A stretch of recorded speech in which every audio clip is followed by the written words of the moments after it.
Père et du Fils et du Saint-Esprit, ainsi soit-il.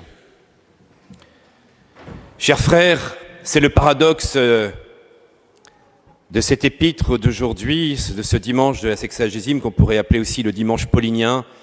C'est l'éloge de saint Paul jusque dans la collecte, jusque dans tous les textes de cette figure extraordinaire qui nous est mise en avant, et même l'évangile de cette bonne semence nous montre que cette semence, cette parole est arrivée aussi chez un homme qui est Saul de Tarse. L'accomplissement de cette parabole se manifeste en Saul de Tarse, où cette parole va faire de cet homme pécheur, de cet homme violent, va en faire le missionnaire de la charité.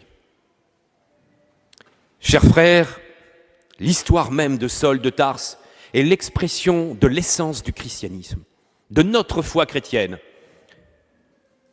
La puissance de Dieu se manifeste dans la faiblesse. La puissance de Dieu a été présente chez cet homme qui a cru dans la force, Saul de Tarse, dans la force à la fois physique et dans la force de la loi. On pourrait comparer d'une certaine manière aujourd'hui, toute proportion gardée, mais à la situation de l'islam qui, dans notre société faible, et souvent une société qui ne met plus en valeur la force, le courage, la virilité, l'islam apparaît comme véritablement la réponse d'une religion de force, unifiant la force de la loi, de la volonté de Dieu. Et ça me fait penser quelque part aux disciples de Gamaliel, Saul de Tarse, et qui veut véritablement, face au développement de cette secte chrétienne, pour lui, eh bien, imposer la force de la loi et réagir par cette force d'un Dieu tout-puissant. Voilà, on pourrait transposer ce paradoxe à notre situation actuelle, une société libérale face à un islam fort. Et pourtant,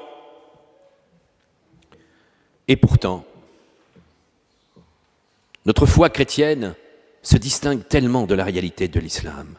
Ce n'est pas dans la volonté de la loi et de la puissance. Oui, il faut du courage, oui, il faut de la force, oui, il y a de la virilité, oui, la société libérale a tout confondu. C'est très juste. Mais la puissance même de la foi chrétienne se manifeste dans la faiblesse.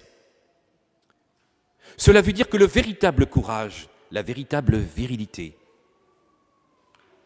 c'est de manifester le mystère de la croix et de comprendre avec toute la force dont nous avons besoin que la puissance de Dieu va se manifester malgré mon péché, malgré mes faiblesses physiques, malgré ma maladie.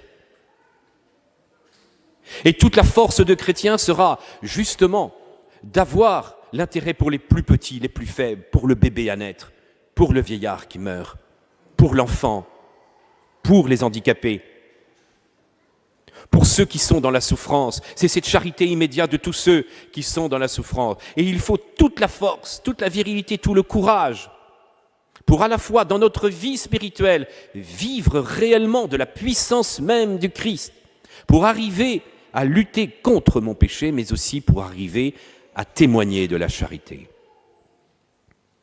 Nous avons en saint Paul le mystère du christianisme, la puissance et la force de Dieu dans la faiblesse.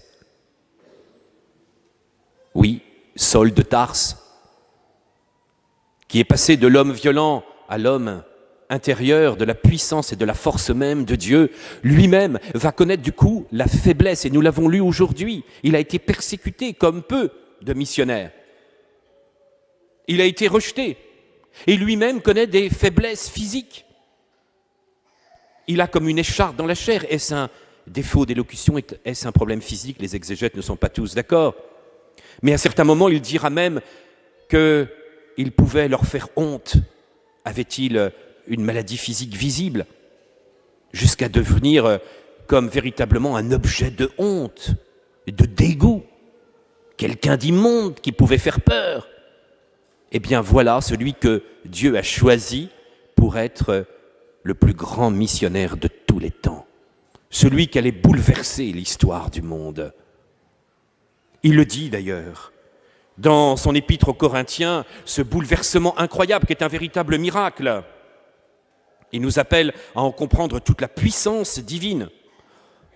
Et c'est l'objet de sa prédication pour bouleverser le monde, ce monde antique qui croyait à la fois dans la puissance physique, qui croyait uniquement dans cette valeur d'une certaine virilité et d'un paganisme décadent, où le monde antique est aussi pris à la fois entre un hédonisme, dans un espèce de plaisir où on se laisse aller, il n'y a plus de courage, et en même temps, face à une réaction stoïcienne de ceux qui ne pouvaient croire que dans la puissance et le courage, il apporte la véritable réponse pour l'humanité. Oui, ce qu'il y a de fou dans le monde, voilà ce que Dieu a choisi pour couvrir la confusion des sages. Ce qu'il y a de faible dans le monde, voilà ce que Dieu a choisi pour couvrir de confusion ce qui est fort. Ce qui est d'origine modeste, méprisé dans le monde, ce qui n'est rien, voilà ce que Dieu a choisi pour détruire ce qui est quelque chose, afin que personne ne puisse s'enorgueillir devant Dieu. C'est grâce à Dieu en effet que vous êtes dans le Christ Jésus, qui a été envoyé par lui pour être notre sagesse, pour être notre justice, notre sanctification, notre rédemption, ainsi comme il est écrit. Celui qui veut s'enorgueillir, qu'il mette son orgueil dans le Seigneur. Notre véritable orgueil, il est dans le Seigneur. Je suis venu vous prêcher le Christ crucifié, et rien que le Christ crucifié. La puissance même du Christ crucifié. Ce que Jésus a réalisé en étant humilié dans ce paroxysme d'humiliation, il détruit par la force de son amour la puissance même du mal. Au moment où il était humilié et il mourait, ce qui est apparu comme scandaleux et immonde aux yeux du monde devient la source du salut. Je le rends compte, et je vous le disais parfois avec des musulmans, comment croire dans ce Dieu aussi lamentable qui est sur ta croix? Et on touche tellement là au cœur même de la foi chrétienne. C'est tellement là, ils ont saisi quelque part que l'enjeu se situe là. Ils ont compris que l'enjeu allait être dans une force toute puissante divine. Et ce scandale de la croix, bien oui, nous venons prêcher le scandale de la croix, vraiment l'humiliation suprême d'un Dieu lamentable, souffrant, humilié sur la croix. Notre force intérieure est là. Mais cette force divine que eux veulent réclamer, cette force de la loi divine qu'ils veulent pour le monde, nous ne la trouverons que dans la puissance même de la croix, en acceptant nous-mêmes, à la suite du Christ, d'accepter humiliation, épreuve, souffrance parfois, pour être transformé petit à petit par la puissance même de Jésus. L'histoire de l'évangélisation, de 3 siècles d'évangélisation, qui a eu lieu justement par la puissance de la faiblesse, où pendant 3 siècles, les chrétiens ont été persécutés, ils ont été nombreux miracles de la propagation du christianisme, pendant que l'histoire de l'islam sera les cavaliers d'Allah par la guerre et par la force. C'est donc à travers cette comparaison de la propagation du christianisme et de cette religion que nous pouvons voir véritablement la compréhension du mystère même de la foi. Oui, la puissance de Dieu se manifeste dans la faiblesse, mais ce n'est pas n'importe quelle faiblesse. Il s'agit d'une force inouïe pour accepter nos épreuves, pour accepter d'être humble, pour accepter d'avoir une vie intérieure, pour accepter d'être persévérant. Oui, nous sommes devenus, dit saint Paul, comme un spectacle pour le monde, pour les anges et pour les hommes. Nous sommes des fous. Et combien de fois la société actuelle, même dans son libéralisme, finit par dire ce sont des fous parce qu'ils défendent le Christ. Nous sommes faibles. Nous sommes devenus comme l'ordure du monde. Eh bien oui, nous sommes des ordures. Nous sommes des ordures parce que nous vivons réellement du Christ crucifié et que c'est notre force et que c'est notre joie intérieure. Et ça sera là la puissance même du chrétien. Alors ma grâce te suffit. C'est parce que tu es faible que je vais pouvoir déployer ma force. Et c'est parce que je suis faible que je suis fort, dit saint Paul. La grâce de Dieu s'est manifestée dans Saul de Tarse, mais en chacun de nous, parce que nous sommes devenus enfants de Dieu.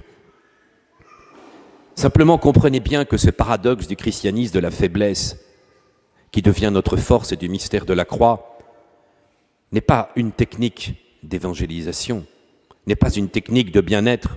Il s'agit du cœur même de notre vie chrétienne. Ce que nous pouvons vivre à travers les épreuves de toute une vie, ça nous concerne personnellement. Épreuves physiques, épreuves morales, difficultés de famille, et puis aussi épreuves peut-être dans la foi, parfois jusqu'à notre péché qui nous humilie. et qui nous rappelle que nous ne sommes que des pauvres pécheurs et que sans la grâce de Dieu, nous ne pouvons pas progresser. Notre orgueil humain a besoin d'être anéanti parfois en reconnaissant que nous sommes des faibles. Mais toute cette force de la grâce de Dieu ne peut se vivre que parce que nous le vivons dans l'amour. Ce n'est pas, encore une fois, une technique de bien-être. La force de la foi chrétienne, c'est justement ce mystère, je vous le disais, de la croix. Mais c'est quoi la faiblesse de la croix? C'est quand vous comprendrez que le Fils de l'homme sera élevé, que je suis. C'est-à-dire que la force véritablement de Yahvé qui s'était manifestée au buisson ardent, qui s'était manifestée dans les 10 commandements, la force de je suis qui avait ouvert les eaux, la force du je suis se manifeste sur la croix, c'est-à-dire l'amour infini qui va jusqu'à la souffrance et la mort pour chacun d'entre nous. Ça veut donc dire, chers frères, que cette force, nous allons le trouver dans l'amour de Christ. Pourquoi nous sommes heureux d'être chrétiens? Où se trouve notre force? Parce que notre Dieu a été jusqu'à l'humiliation, mais ce n'est pas une complaisance, comme le diraient certains, une complaisance dans la souffrance, dans le dolorisme, des attaques de certains philosophes contemporains en disant les chrétiens sont des masochistes, ils représentent que la douleur, que la souffrance, ils prennent du plaisir. En fin de compte, dans l'humiliation ou la critique du Nietzsche païen qui ne voit que la faiblesse de l'homme. Non, la solution n'est pas chez ce païen de Nietzsche. La solution sera dans la toute-puissance divine qui se réalise dans l'amour, car il faut être vraiment très fort pour aimer.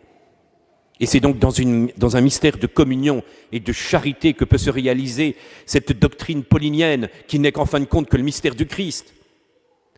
Et c'est donc dans la mesure où véritablement le Christ nous a aimés jusqu'à la mort et qui va s'unir à chacun d'entre nous. Ce n'est plus moi qui vis, c'est le Christ qui vit en moi.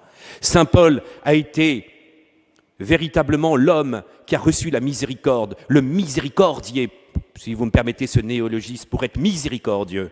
Eh bien, chacun d'entre nous, nous sommes appelés à être transformés par cet amour du Christ dans notre faiblesse, dans nos échecs, dans notre souffrance, pour être témoins de cet amour. C'est parce que nous vivons cette communion de charité au plus profond de nous-mêmes. Et cet éloge incroyable, c'est le même Saint Paul, celui qui est passé de la violence à la faiblesse, dans l'amour du Christ, qui va faire l'éloge de cette charité toute puissante, de la plus belle des vertus, nous dit-il, dans la première épître aux Corinthiens, de cette charité intérieure.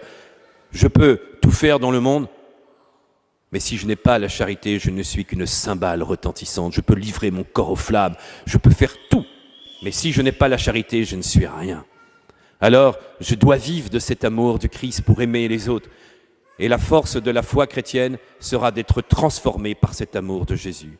Chers frères, je vous souhaite vraiment de désirer en cette année de la miséricorde, de percevoir cet amour de Jésus dans cet anéantissement de la croix, d'un amour infini pour moi personnellement, pour chacun d'entre nous, et que la force de cet amour va pouvoir nous faire grandir dans la sainteté, et au quotidien, eh bien, de vivre la faiblesse dans la puissance de la charité, parce qu'elle est immense, comme dit saint Paul, pour comprendre la longueur, la profondeur, la hauteur, un amour qui surpasse toute connaissance, voilà le secret de saint Paul, voilà le secret même de la force, c'est la charité du Christ. Je vous invite à en vivre profondément et un jour nous le verrons tel qu'il est. Nous le verrons pour être transformés dans son amour infini, car la charité ne passera jamais. Amen. Au nom du Père et du Fils et du Saint-Esprit, ainsi soit-il.